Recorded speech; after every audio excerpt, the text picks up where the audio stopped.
Hello, and welcome to the Online Education Podcast, where we interview leading educators and creators around the world who are teaching their skills online. I'm Martin Gorey, and today I'm really excited to share with you our guest, Anna Tyrie. She's the creator of the platform English Like a Native, where she teaches people all around the world how to speak English fluently and with confidence. She's already amassed over 1 million subscribers on YouTube and has a ton of education resources for her audience across all platforms. I'm really excited to share this episode with you where we sort of go into her story before she was teaching online, how she fell into teaching online, how she grew her community and keeps engagement with her community, some of her strategies that work really well for learning a language if you're trying to learn a language, and a load more. So enjoy the episode and I'll see you on the other side. Welcome to the show, Anna. Hi, thank you for having me. It's an absolute pleasure to be here. Just to kick off, why don't you tell us a little bit about yourself and your background of English Like a Native, the platform? Wow, it's quite a big story, really. Where do I begin? So my background is essentially as a storyteller, as an actress and performer. I always liked to, what's the word? I liked to connect with people, but also to leave a mark. I always wanted to move people in some way, and for my presence in people's lives to be meaningful. And so I pursued acting. And during my time acting, I did a lot of training around voice, particularly around pronunciation and accent work. Um, and then I moved into singing. I trained at the Royal Academy of Music in London to also feel like I had more control over my voice, because when I left drama school, I was getting lots of acting jobs that required singing. So I did more voice based work and had a much deeper understanding of voice. And I discovered that I had this passion for just understanding the technicalities of voice and understanding production of sounds and how we speak. And I was fascinated with people's accents. Now, alongside all of my training, I was already teaching. I was teaching face to face, one to one, moved into teaching within schools, all sorts of different subjects. But the majority of my teaching was focused around communication, storytelling, elocution, confidence in like presenting and things like that. And eventually, I took my teaching online, and this was back in like 2015, 2016. Um, but it was kind of by accident that I discovered that you could actually turn teaching online into an actual business. I had it there as a bit of a resource pool for my face to face students to go to. And then I started receiving payments from Google, and I was like, oh, other people can access this material too, and Google will pay me for that. That's interesting.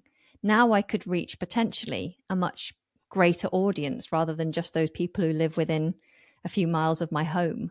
Um, and so that's when I started becoming obsessed with YouTube, because I have multiple YouTube channels, and started building the one that became the most popular, and was the biggest success, was my English teaching channel, which is English Like a Native. And a few years ago, I took that into doing podcasts because, as I said earlier, I'm obsessed with voice. I love voice production. I've worked as a professional voiceover artist, and I just wanted to play more with just audio. And so my podcast actually started as a little bit of a hobby and very quickly became popular. And I always just follow where the universe takes me. Whatever seems to work, then I go for that. And so that's where I am today. Did you start with the podcast before the YouTube channel, or were they sort of both at the same time? No, the English Like a Native YouTube channel started in around 2017, I believe. And the podcast, I don't think we've even done 2 years yet. I think we're coming up to 2 years in autumn. And before the English Like a Native YouTube channel, you mentioned you had a couple other channels there as well. What were the first channels that you built? Yeah, so I had a channel which was just kind of like my own place where I put my acting stuff. And I played around with a bit of vlogging in the early days. And then My first channel that I did as kind of a professional channel was teaching singing. So it's called Verba Vocal, and it's a singing teaching channel. And that is still quite a popular channel. It still gets lots of views and does very well, but I haven't fed it for a long time because I think it's good to focus on one business at a time. And after that, I started playing with writing children's music. So we moved into a children's channel called Bella and Beans, which is another very successful channel. It still gets, I think, like 10 million views a month or something crazy. It's a big channel, but since COVID, since the COVID lockdowns, I was unable to keep producing, and we just haven't picked it up again because there's not enough hours in the day. And so once you discovered, with English like a native, for example, that, oh, wow, I can monetize this. Oh, this is, there's actually revenue coming in from what I'm doing here by just sharing. What were the iterations after that? Did you start to release a course? Were you just getting ads or sort of like money from the advertisements placed on your site? Or how did that start to build in the early days of the business? Yeah. So initially, obviously, it was all focused on AdSense. AdSense doesn't pay that much. It still doesn't, but it was something. I was already working my normal jobs, doing my acting work and bits and bobs. So to me, it was like an additional bit of pocket money to do something that I quite enjoyed doing. Um, Once I started to try and take it more seriously, I discovered sponsorship deals. So I was approached by lots of different companies, and I was quite picky about who I decided to partner with because, when you're building a brand, you have to protect it. You can't just, as much as you need the income, you can't just, sully your brand by aligning with maybe companies that don't align with your like ethos and stuff like that. So I tried to be careful with who I chose to partner with, but sponsorship deals worked very well in the early days, really helped to support the production of the channel. A bit of affiliate marketing as well. So, like with Amazon and things like that, kind of talking about products that I thought would be helpful for the students. And, if they go through and buy something, then getting a little kickback. But that never really, for my brand and for my audience, that never really seemed like a viable option for real revenue. Um, After a few years, I realized that I needed to do something that was more mine, more in my control. Uh, I also didn't like constantly talking about other people's products. So I created my first online course, and that was a pronunciation course because that's where my real strength is. And I built it myself. I did everything myself, the website, just everything. And I had no idea what I was doing technically. And it was very stressful. I almost didn't talk about it. It was like this dirty secret I was keeping. I had this course and I wasn't telling anyone that I had the course because I couldn't control the site. I didn't know how to secure it and I was constantly getting hacked. And so it was just a nightmare. So eventually I just forgot about it and carried on doing sponsorships. And then I was at a YouTube function and there was a chap there who also taught English on YouTube. And he gave a talk about how you can really monetize online courses through leveraging your audience and your YouTube channel. And when he showed me the figures of what they were making with their course, I was blown away. I was like, what? People really make that kind of money with an online course? That's insane. I would really benefit from a decent income. And so I went home to my partner and I said, this is what I've heard about. And he said, well, let's sort out the courses then. You've got a great course. Let's put it on a site that's secure, get someone to help us. And so that started the second phase for me, is the inspiration from a peer.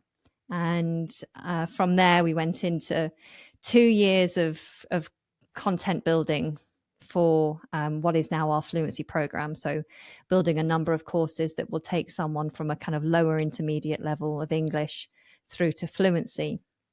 And I think we haven't ever really stopped. We've built it, but we continue to improve and to change. And I've always been very connected to my students, to my audience, and we take feedback very seriously. And so we're constantly in this transition of moving towards something that better serves the audience and the students. I'd be curious to hear in your courses now, and as they have been over the years, what are a couple of things that have worked really well for you and your students? Because one trend we see is a lot of people buy online courses, but they don't use them as much as what they could. How have you sort of combated this? How have you got your students to stay engaged, to get the most out of the materials that you've made for them? Yeah, it's a really good question, and something I did struggle with in the first instance. We'd make the courses, and we talked initially we talked throughout the courses about interaction, how important interaction is, and how they have to come into our community. So I think we started our community element as a Facebook group. Maybe I even had a WhatsApp group at one point. And that was a disaster, actually. I do remember too many people joined and I couldn't control it. And people were calling at all sorts of hours that were just crazy. So we had a Facebook group, but no one was interacting. There was no incentive really, other than me saying, come and talk. There was no real reason for people to come and interact. And therefore, there was no urgency for them to come back to the course and to re engage with the materials. And so I decided that I needed to create a reason for them to come together. And the only thing I could think of was to do like exclusive live sessions. And so I started experimenting with different types of live events, whether that just be a hangout kind of session, like, hey, let's just get together on Zoom at this time and talk, doing specific educational based live streams where they could interact live with me and ask questions around the material, doing things like quizzes, so making like fun events. So if it was a face-to-face based educational um, institution, I would say, well, let's have a quiz night. Let's get together in the common room after lessons and have a quiz night. Let's go to the pub on this night. Let's make it fancy dress. So I was trying to think of ways that you would get together in real life and then transition that into an online get together. And slowly but surely, that started to bring people in because they had a set time and day to come and get involved. And then I'd set homework and ask people to, face to face say, come on, get involved with this. And then I also set up a Telegram group to be like an additional layer of nudge. Hey guys, I've just set a challenge for today. I want everyone to post a picture based on this topic and describe it. And I've already put the post in the community, but no one's interacting. So I go into Telegram and say, guys, come on. This is my post. This is my response to this challenge. I want you to get involved. So I think just experimenting in that way of actually being present and bringing people together and then encouraging them to get involved in the actual course material or what we wanted them to do. That was quite a game changer, really. And now, from playing around, that created one of our biggest products, which is the Conversation Club. So our whole offer now kind of revolves around this live element. So people come together they join this club so that there's like, I don't know, 5 or 6 live events every week, run by different members of the team. And we have material prepared, and so there's stuff for them to do beforehand, run the classes. Sometimes there's homework to do after, and then there's another event that gives feedback on the homework that they've done, so they have a reason to get involved and do the homework. And it's just worked really, really well. That's really, really cool. I love the insight there on what would people do in person and translating that across to the online experience. People need a nudge, as you said, that we're all spending so much time across these platforms, sometimes just having those little interactions and nudges along the way to bring them back into a live workshop or the course material is genius. I think that's really, really cool that you've done that. If they do like comment on a post or do a little bit of homework, it's showing that someone is there, like reading it, so responding to comments and to work that people are posting, even if it's just a little thumbs up or hey, great work, that was really nice to read, or asking them questions. It makes people feel seen. It makes them feel valued. We always reach out to new members and send them like direct messages and be like, hey, welcome, let me help on board you, let me show you around. We're very available. I know that's not the same for other creators. It can be overwhelming, but it's kind of like a cornerstone of what we offer at English Like a Native. It's supposed to be a very social experience, and we want people to feel like they're supported because we really want them to achieve when they come in. We've made a promise that we want to help them reach fluency, and that is genuinely what I want.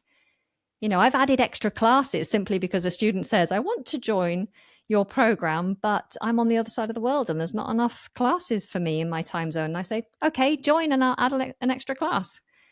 I really care. And I think sometimes that can be missing, that sense of being valued within online communities. And so we just kind of go above and beyond as much as we can to value our members. Absolutely. And it translates for you, right? I mean, if someone comes in and they feel that straight away, that sense of engagement, they're saying, hey, oh, wow, there's a community here. There's someone looking out for me and nudging me along the way. That's going to lead to better retention rates. That's going to lead to better results for them. And it's, obviously a better result business wise, not just, obviously great for the personal success of all the students, but I know that translates from a business sense as well, because you get customers that stick around for longer, that want to buy more of your products. And um, yeah, that's a really, really cool thing. Very curious, what community platform are you using, if you're able to share? Yeah, of course. So we use a community platform called Circle, circle.so, and it's honestly been one of the best finds. When I was first searching for a alternative to Facebook, I was looking for something that was reliable, that was user friendly, but also something that would continue to develop. And that's what Circle does so well. In the time that I've been with them, their platform has improved so much. Like when I first joined, all my courses were hosted on WordPress. We built our courses in an LMS on WordPress. Very laborious process of building on WordPress. But the courses looked beautiful, they were brilliant, and they were fit for purpose. And then we got the community element set up, but we couldn't really put the courses in there. And over the few years we've been with them, so many things have changed. They're always listening, just like we always listen to our members. They listen to their members, their creators, and they make changes based on people's problems, what people need. And now, because they've made changes and introduced like course elements within the community, we can now host our courses directly in the community. So it's like everyone's in one place. We don't have to keep sending them back and forth, back and forth. And they are always very open, saying what's coming up, what changes are on the roadmap, so that we can prepare and plan for the next steps of the transformation. Well, shout out to Circle. Sounds like they're doing a really good job. And I'm just curious: is it a free community only, or is it only for customers that have bought a product or subscribed? So you can set it up however you want if you're thinking of joining Circle. At the moment, the only way to come into my community on this platform is to be a paying student. We are potentially going to open up some elements of it as a free community. We're still not 100% sure that's what we want to do, but we certainly want to offer some events, some public events within the community. So there will be some things that are public once we've completed our migration. And you still have the Telegram there as well, or is that a thing of the past? We still have the Telegram group because almost everyone's got Telegram. And when you send a message, there's always someone holding their phone who would then quickly respond, So it's something that we hope to take into Circle eventually, but for now it's still a need to have Telegram.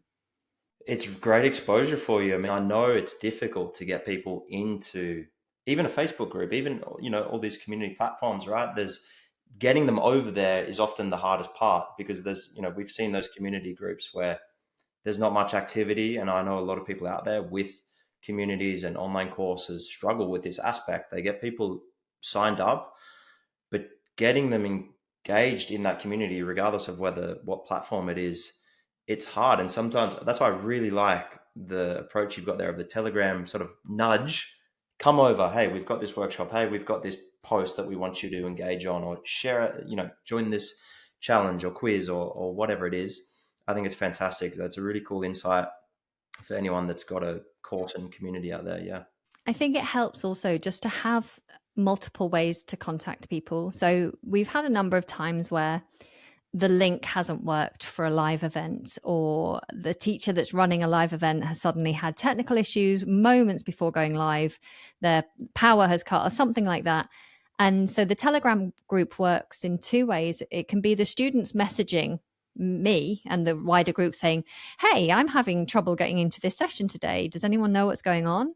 And then if a few more people say, yeah, me too, then I look at it and go, oh no, what's happened?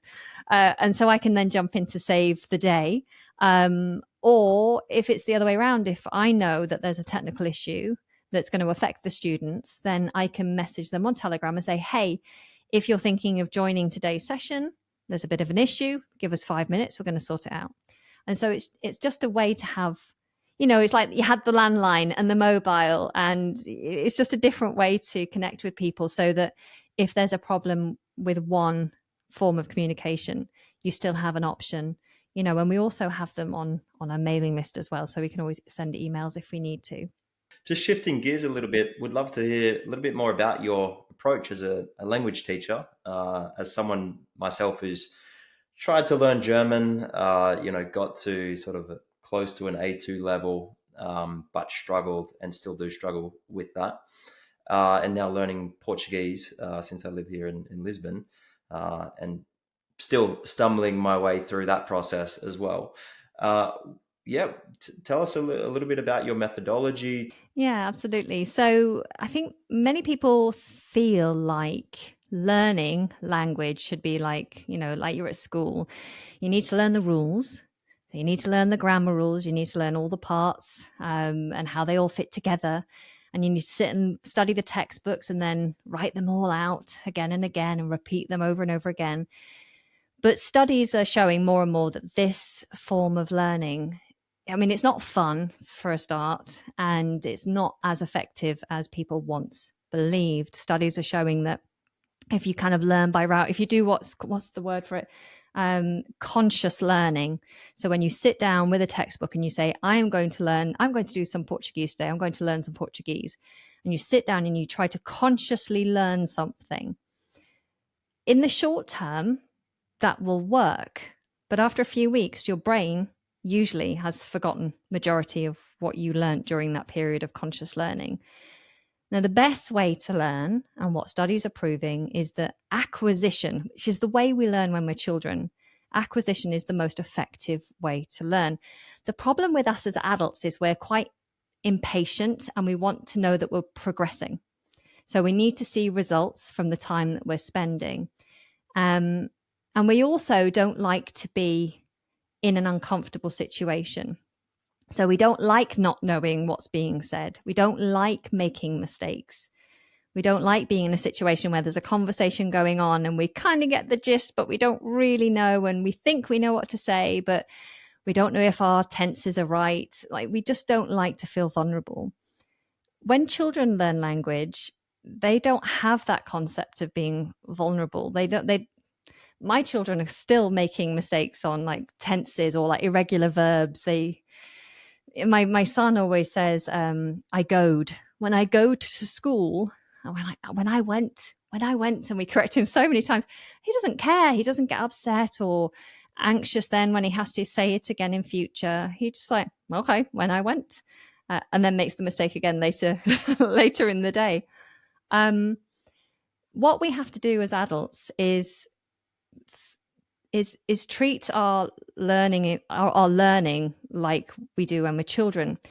Children just absorb. They just spend their time hearing lots, seeing lots of language in context, and experiencing it, having a connection to it. You know, when they're hungry and they have this feeling, and their parents might sense that they're hungry because they can tell, because they're grouchy and they know they haven't eaten for hours, and they say, "Oh, darling, what's the matter?" Go, "My tummy hurts." "Oh, you're hungry." "I'm hungry." "Oh, hungry." And they hear that word again and again. "I'm hungry." And they start to make this connection. I'm hungry. So as an adult, you need to start also having this connection to language, as well as exposing yourself to the language as much as possible. So making your learning journey meaningful, but also massively ramping up the input. So I speak to students all the time. They come to me, they join my fluency program, and I have a one-to-one call with them. And I say, tell me what you're doing already. Do you listen to podcasts? Do you watch anything in English? How often do you speak English on a daily basis? How much do you read and write? Hardly ever. Most of them reply, I don't do much. I occasionally watch a little bit of YouTube in English. And I'll do maybe half an hour of study every couple of days, but that's it. That is going to be a really slow process. So for you learning Portuguese, I'd recommend that even if you feel like you don't understand, you need to start listening so much more. You need to start reading so much more, because a majority of the learning will happen kind of incidentally. So there's times when I've like listened to news, or, you know, I'm hearing people have a conversation, and I realize there are words within that conversation or in that news article that I don't actually know the exact meaning of, but I get the gist. And because I've heard that word in that context so many times, I know what type of word it is. I know if it's a noun or a verb or an adjective. And I know that it's related to politics, because that's the only context I've ever heard it. So it's something to do with politics or professional environments. And I know it's negative, because the context has always shown me that this is a negative thing.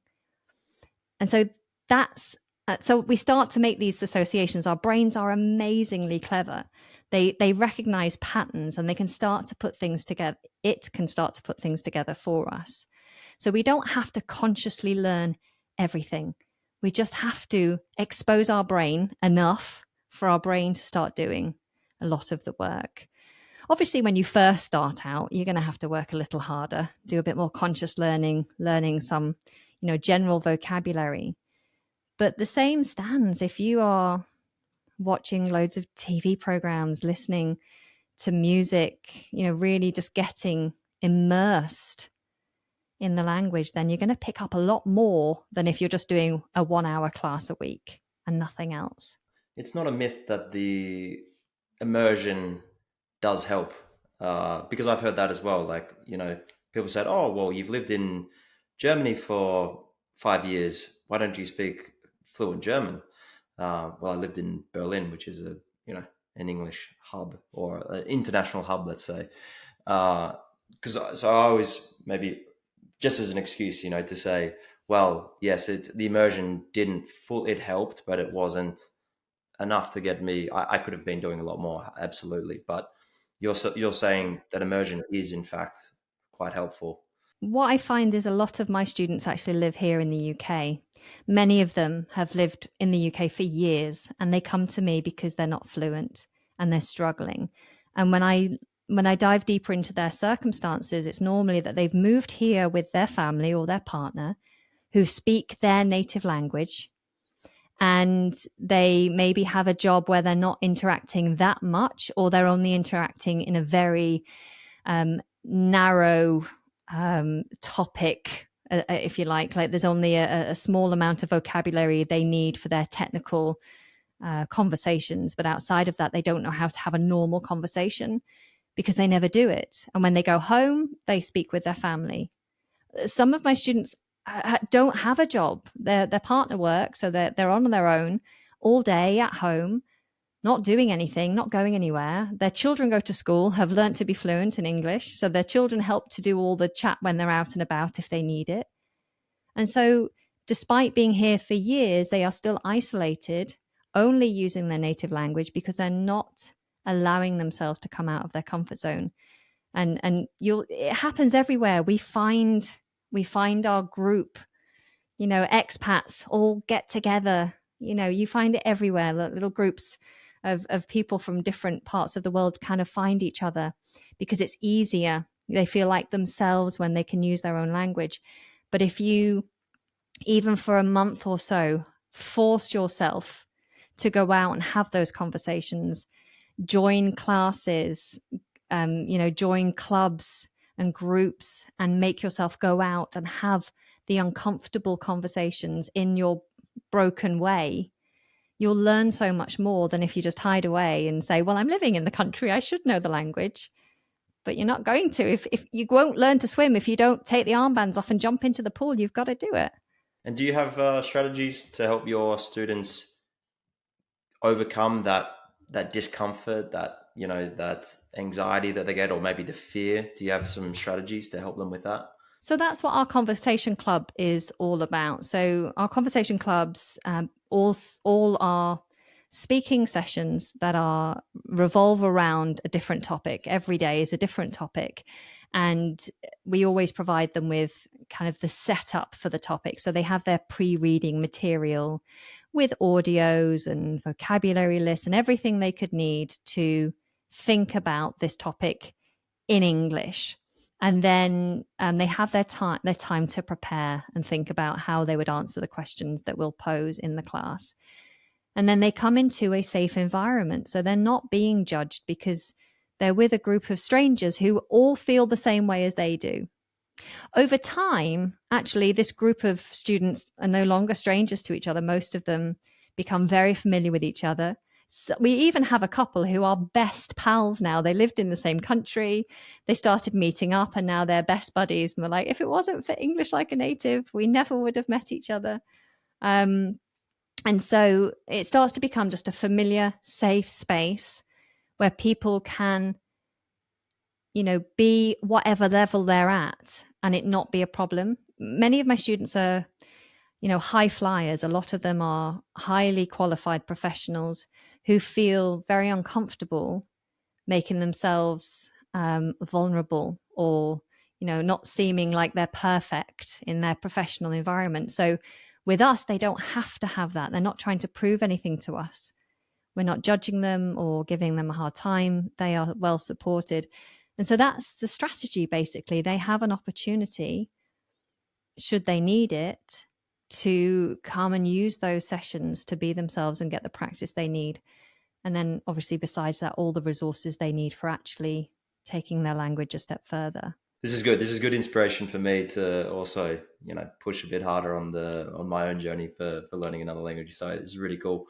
I'd be curious to hear, do you have some success stories in mind of students that sort of pop into mind? Yeah. So my biggest one, we had a chap. Well, this is actually one of the guys who really inspired me to do the full fluency program. So I had a chap who came to me, and this is back when I was doing kind of face-to-face stuff. When I met him, he was like a shell of a man. He had a terrible stutter and his stutter came from anxiety.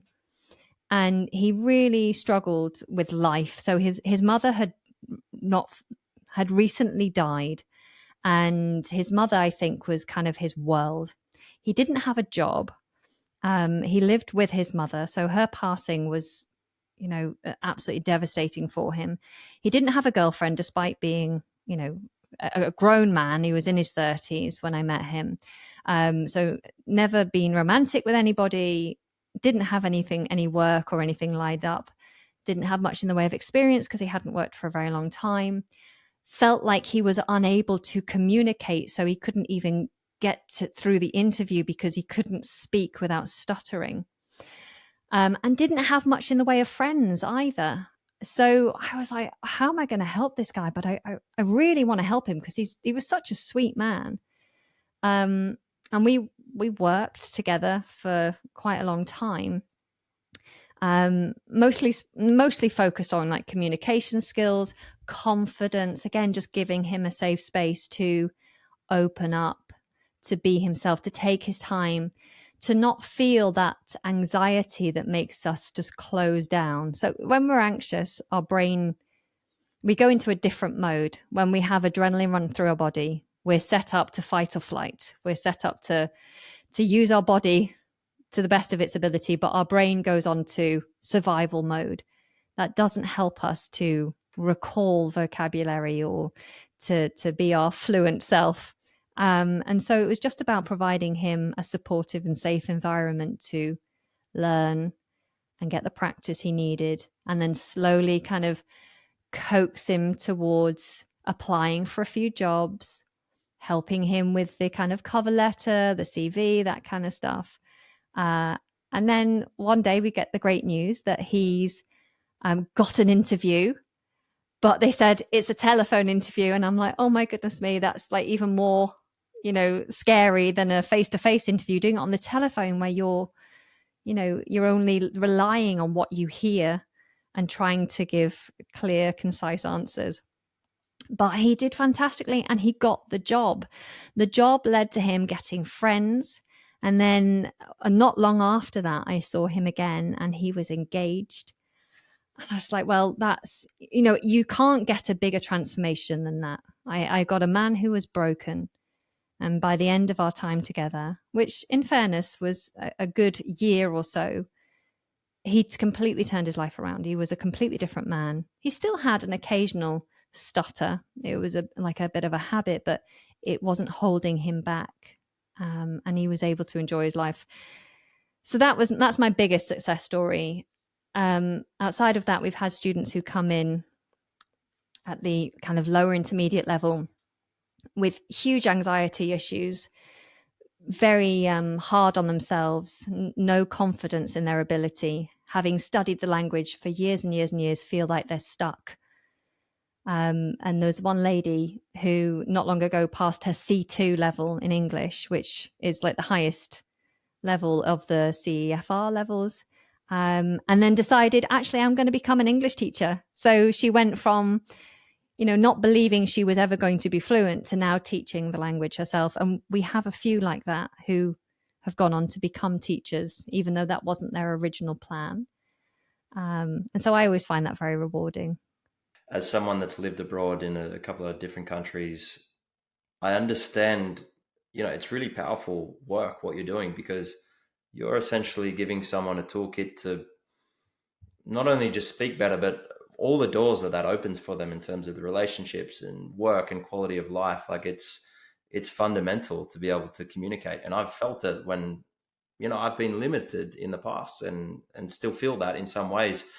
And just, yeah, that's why it's so great to hear those stories of people that it's not just about being able to speak better. It's about what it does for you in your entire life. So that's really, really cool. I'd be curious to hear, what do you love most about teaching online compared to in person?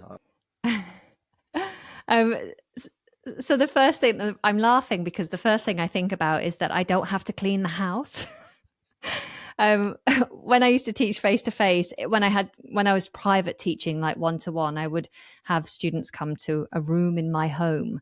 And I always found that very stressful because I felt like I had to tidy their entire journey through the house. Whatever they would possibly see would have to be absolutely pristine, because I get quite anxious about things like that.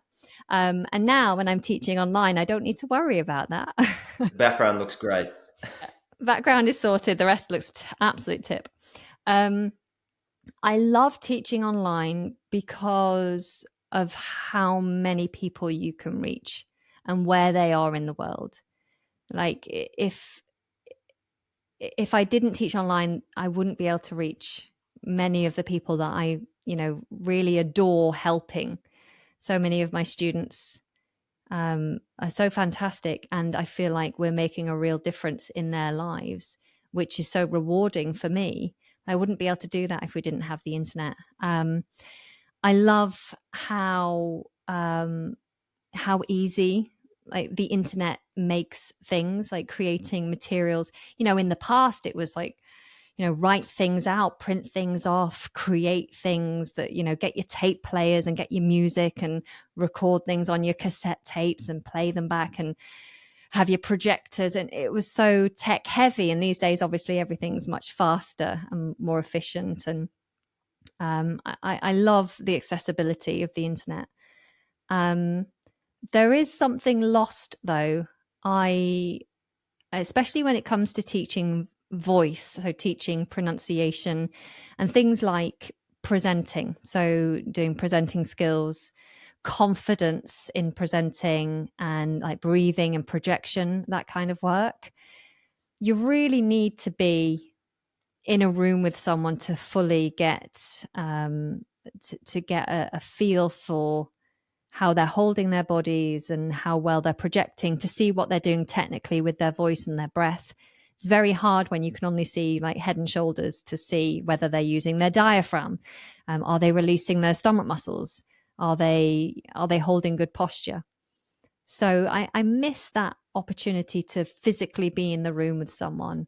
And when it comes to a group, there's so many more like games and fun things that you can do when you're together as a group in person, and much harder when you're on Zoom.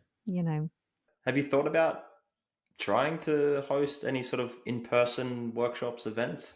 I have. And so it might surprise you to hear that I'm a bit of an introvert and I get quite anxious when I do anything that is unfamiliar to me, which is bizarre because I spend most of my life telling people to get out of their comfort zone. Um, but I talk a lot about doing an in-person event. There's just a lot of things to consider. I live in London, so everywhere here is very expensive. So if I were to hold an in-person event, you've got to think about where you would do it and how many people you're going to have, and then do you have to think about accommodation for them? And so there's a lot of admin involved.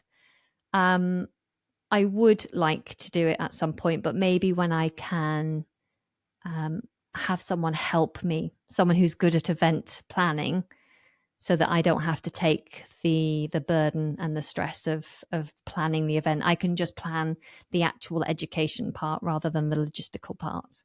In any case, what you're doing now to sort of emulate that in-person experience through the community and everything is really, really cool. So definitely taking some inspiration from that. So as we wrap things up, tell us a little bit about what's ahead for you and the brand at the moment. We are about to do a big change, which probably by the time this is published, we may have already announced, but it might be a reveal. We currently have been selling a lot of our courses independently. So you can buy just the pronunciation course, or just a B2 course, or the business course. Um, if somebody wants the whole package at the moment, they join the fluency program, and that's where they're supported and they have access to everything, and they have the speaking classes and everything. But it's quite an expensive program, which doesn't suit everybody. I understand if you aren't living and working in the UK, it's everything here is quite expensive. So I want to make things more accessible, and so we're going to be moving towards more of a membership style fluency program. So we have our conversation club where people can come and just do the live stuff, paying a much smaller monthly price, or they can have the fluency membership where they pay a smaller monthly membership to have access to the club with the speaking practice, but also to all the courses. So if they only want to do one of the courses, it will only take a couple of months. They only have to pay a couple of months worth of membership. And then if they want the guided, supported, teacher help level of learning, then we'll still have our premium program, our fluency program, that they can get involved with. But it's just about making things more accessible for all budgets. So we are looking forward to kind of streamlining, because also for us from a marketing point of view, trying to market 10 different courses and trying to figure out how you then nurture someone who's bought one course but not others, and then have a different funnel for every single course that we sell. It's just been a disaster for us on the back end. We don't know what we're doing. Our heads are spinning with it. And so now we're only going to have 3 products on the front end. So it's simpler for our students, or for our potential students coming to see. You can do speaking practice, you can do the courses self-guided, or you can have a full tailored program. It's much easier for them. It's much easier for us then to understand what's happening and where we need to do more work, more marketing. So we're very excited about streamlining our business. Yeah, no, that's really cool and exciting, and for sure, understanding it from the customer's standpoint. If there's too many things on the menu, sometimes it's just going to leave people fatigued, and that they'll literally not sign up just because of that. Even though there is, like, signing up to one of them would be the right choice, maybe there's decision overwhelm there. So it sounds like, yeah, you're all over it with streamlining and also reducing the price point. Is where are most of your customers coming from? Are they mostly in the UK, or have you, like, the people that are buying the courses, where are they mostly located? We have quite a lot of people in the UK, but then I say a lot. It's probably only about 10%. It's our biggest percentage, but still, it's only a small percentage of the whole. We have a growing number of people coming from Japan, so this is why we're having to add additional classes, because our time zones are so different. And that's because I think the podcast has quite a big listening. Like, there's big base in Japan for our podcast. I don't know why, but we're very excited about it. And then quite a lot of people dotted around Europe. And then, the odd ones here and there, South America, the US, yeah, all over the place, everywhere. It sounds like you're having a far-reaching impact all around the world, and that's really, really cool. It's great to, yeah. Thank you so much for sharing all of that, and your story, and for sure, I've already got some useful tips I'm gonna be taking with me today. So thank you so much. If anyone wants to learn more about you and English like a native, where should they go? Wherever they normally consume content, you'll probably find me. So if you just search for English Like a Native, or visit the website englishlikeanative.co.uk, then you'll find me. I'm on every platform going. Thank you so much, Anna. It was great to have you on today. Take care. Bye bye.